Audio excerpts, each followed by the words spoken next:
Fala, investidores! Eu sou o Matias do canal O Aprendiz Investidor e sejam bem-vindos a mais um vídeo. Bom, galera, finalmente a taxa Selic começou a cair, caiu 0,5% no dia de ontem, no dia 2 de agosto, quando teve a reunião do Copom, beleza? E muita dúvida que surge é sobre os fundos imobiliários de papel, beleza? O que vai acontecer com eles? Porque, querendo ou não, o lucro deles, né, vai de acordo com a taxa Selic. Se a taxa Selic tiver alta, os juros que eles cobram em cima será alto, será proporcional aos juros da taxa Selic. Se tiver baixo, idem. Beleza?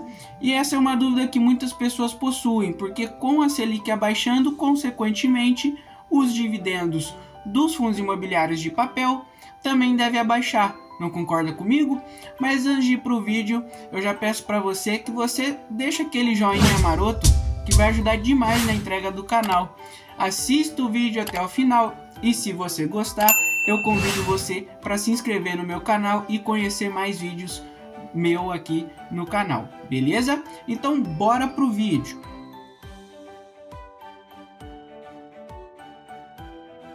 Bom, galera, aqui na tela do meu computador eu abri aqui um relatório, o último relatório, o relatório mais recente do maior fundo imobiliário da nossa bolsa de valores e consequentemente o maior fundo imobiliário do segmento de papel, justamente o famoso MXRF11, que eu tenho na minha carteira e eu particularmente adoro esse fundo imobiliário. Lembrando, galera, como vocês já sabem, não é uma recomendação de compra, não é de venda e nem de investimento, beleza? É só uma análise aqui supérflua para te mostrar, né, o que de fato vai acontecer, beleza?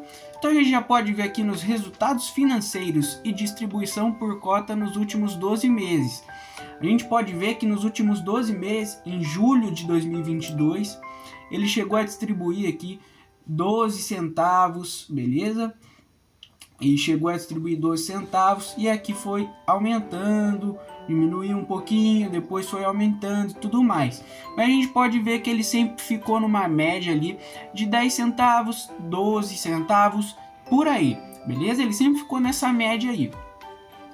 A gente pode ver aqui o gráfico, né, que é a receita permuta, essa parte aqui de baixo, a receita de FIIs, essa parte do meio aqui maior, receita LCI e renda fixa, que é essa parte aqui, né? Junta os dois, a receita de FIIs e a receita LCI tá mesclada aqui, certo? As despesas que o fundo imobiliário tem. Então, olha que interessante, galera. A gente pode ver aqui que sempre as despesas do fundo imobiliário ele foi menor do que a receita em qualquer tipo de renda, tá? Vocês podem ver que sempre foi menor. Teve alguns casos à parte, né? Vocês podem ver aqui no mês de outubro que, por exemplo, a receita permuta foi menor, no mês de novembro também e também no mês de janeiro de 2023. Mas o fundo imobiliário ele tende a trazer mais lucros das suas receitas do que ele de fato tem de despesa. Então isso é muito bacana do fundo imobiliário. Aqui a gente pode ver que o resultado financeiro acumulado dos últimos 6 meses, o gráfico abaixo demonstra a quebra do resultado acumulado do Maxi Renda nos últimos 6 meses por tipo de estratégia.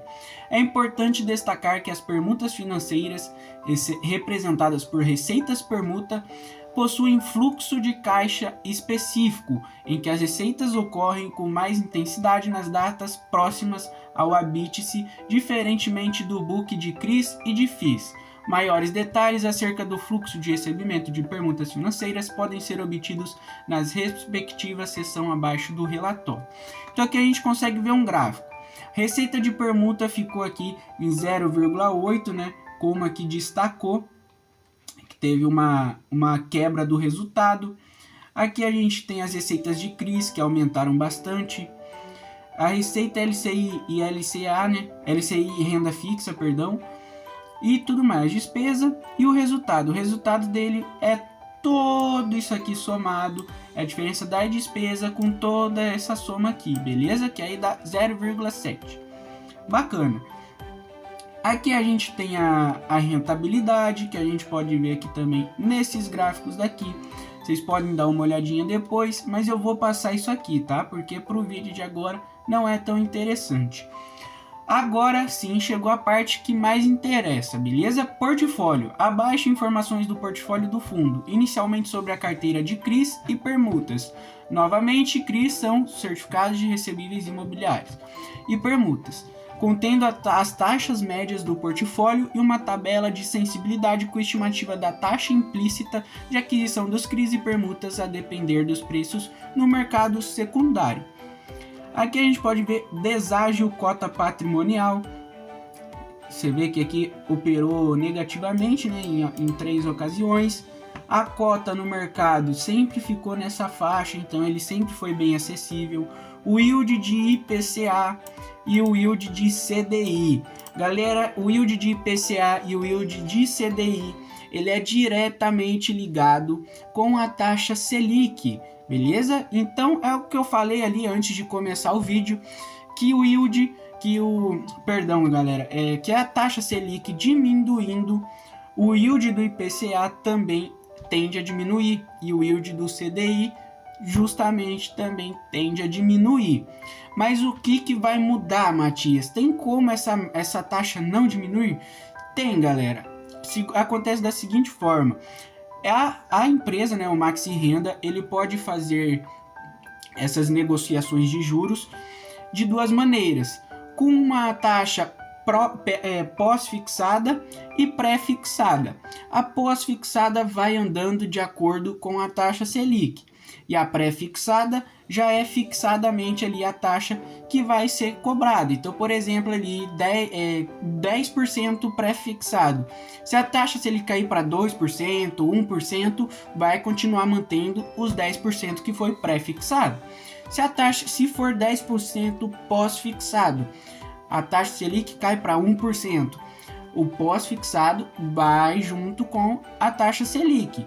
Então, tudo depende disso, entendeu? Aqui a gente pode ver aqui que a taxa média por indexador e spread de crédito. Tem o indexador, certo? O indexador aqui e a taxa média de aquisição. Beleza? Taxa média de MTM. E é tudo ao ano, tá? Vale ressaltar que é tudo ao ano. Porcentagem do book: 34%, 49%, menor de 1%, menor de 1%, 17%. Que tudo isso dá 100%, beleza? Aqui a gente tem os investimentos por classe de ativo em geral, a porcentagem de ativos e investimento ativo objeto, porcentagem de ativos também. O que significa a primeira opção ali, galera? Investimento por classe de ativo. São as classes que o fundo imobiliário, né, investe. Então, por exemplo, eu sou investidor de fundos imobiliários e ações e renda fixa. Então, eu tenho ali as minhas classes de ativo que eu invisto são ações, fundos imobiliários e renda fixa. Se vocês viram o vídeo anterior, eu expliquei justamente isso, que os fundos imobiliários também acontecem muito de terem o seu próprio portfólio de fundos imobiliários e de outros ativos. Então a gente pode ver aqui que no Caixa, né, eles têm 2%, de fundos imobiliários 16%, de permutas financeiras 5% e de CRIs 77%. Os CRIs, eles são majoritariamente aqui, fazem parte maior do fundo imobiliário, porque ele é um fundo imobiliário de papel, beleza? Então é por isso que tem maior quantidade de CRIs, de certificados de recebíveis imobiliários, que é justamente o que eu expliquei no outro vídeo. Então, se você não viu, eu recomendo que você veja o vídeo, mas fique comigo até o final desse vídeo primeiro e depois você vai assistir, beleza? Investimento ativo objeto, que é os locais que são do fundo imobiliário. Então, de residencial ele tem 22%, de comercial 26%, crédito corporativo 51% e de caixa 2%, beleza? Maxi Renda, a gente tem mais um pouco aqui. E aqui a gente tem a relação dos fundos imobiliários que o MXRF11 investe. Ele tem aqui o SPVJ11, que ele tem aqui e mostra aqui também o dinheiro que ele tem investido nesses fundos imobiliários, a sua porcentagem nos fundos imobiliários, beleza? O que eu acho interessante, galera, vocês entrarem aqui nesse relatório e pegar um fundo imobiliário um por um e dar uma estudada neles. Por quê? Porque você estudando esses fundos imobiliários, você sabe aonde você está metendo seu dinheiro, onde você está colocando, e também você dá aquela treinada, né, galera? Vocês pegam o treino de estudar um ativo antes de investir, beleza? Então é muito importante que vocês deem pelo menos uma passada supérflua aqui nos indicadores de cada ativo, quais são os seus ativos também, tá? É muito importante. Aqui a gente tem uma relação dos certificados de recebíveis imobiliários, né, do Maxi Renda. Então aqui a gente consegue ver aonde que ele tá investindo nessas dívidas, vamos assim dizer, tá? Que é muito importante também. Por quê, galera? Porque você sabendo onde tá esses fundos imobiliários, onde tá os certificados de recebíveis imobiliários, você meio que se precaver, né? Se previne de calotes, porque, por exemplo, galera, tá acontecendo muito aí no mercado, fundos imobiliários do setor de papel que pagavam altos dividendos recebendo calotes. Por quê, galera? Porque são certificados de recebíveis imobiliários, são basicamente dívidas. Vamos supor que é basicamente isso, tá, galera? Não significa que é a mesma coisa, mas é um exemplo mais prático para vocês entenderem. Vamos supor que você está precisando de um empréstimo e você pega um empréstimo no banco. Você pode optar por não pagar, simplesmente esquece, não vou pagar esse empréstimo, não tenho esse dinheiro, não vou pagar. Você pega o empréstimo e não paga. Pode acontecer a mesma coisa nos fundos imobiliários de papel. Esses CRIs a empresa pode simplesmente não pagar, às vezes por ser caloteira mesmo e às vezes também por não ter dinheiro. Mas é basicamente isso, galera. Por isso que eu falo que os fundos de papéis são mais expostos ao risco. Então vocês diversifiquem bem a carteira de vocês, tá, galera?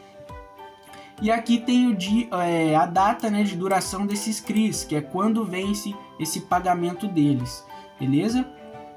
Tem mais um pouco de CRIs aqui e tem a composição da carteira completinha aqui para vocês darem uma olhada, que é bem interessante, tá?